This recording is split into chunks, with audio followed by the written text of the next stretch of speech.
Champion হওয়ার রাশিদ খানের মাথায় হাত। রান বন্যায় নিউজিল্যান্ডের কাছে কেমন করে হারলো আফগানিস্তান, যা দেখে রীতিমতো বাস পড়ল রাশিদ খানের। যা দেখে যেমন ছিল তার রিয়াকশন, কেন জেতা ম্যাচ হারলো আফগানিস্তান।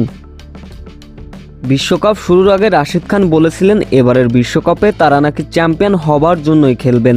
এতে করে বিশ্বকাপের মঞ্চে নিজেদের হাই ভোল্টেজ ম্যাচ নিউজিল্যান্ডের বিপক্ষে নিউজিল্যান্ডের বোলারদের শাসিয়েছিলেন শুরুতে অবশ্য গুলুবউদ্দিন নায়েব।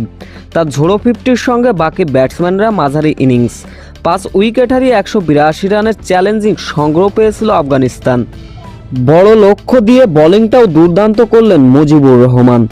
মুজিবুর রহমানের বলেই শুরুতে ফিরলেন ফিন অ্যালেন, রাচিন্দ্রা রবিন্দা। অর্থাৎ 14 রানে 2 উইকেট হারিয়েছিল নিউজিল্যান্ড।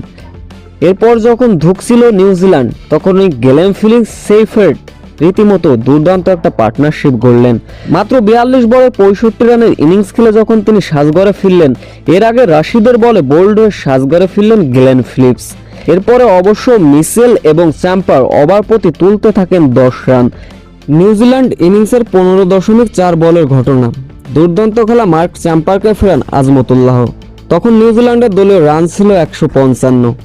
ইনিংসের 17তম ওভারে মিচেল স্যাটনার 15 রান নিতে সক্ষম হলেন, যার ফলে শেষ 3 ওভারে নিউজিল্যান্ডের জয়ের জন্য প্রয়োজন ছিল 13 রান।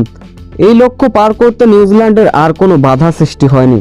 এতে করে ম্যাচ হেরে গেল আফগানিস্তান, যার ফলে মাথায় হাত পড়ল রশিদ খানের।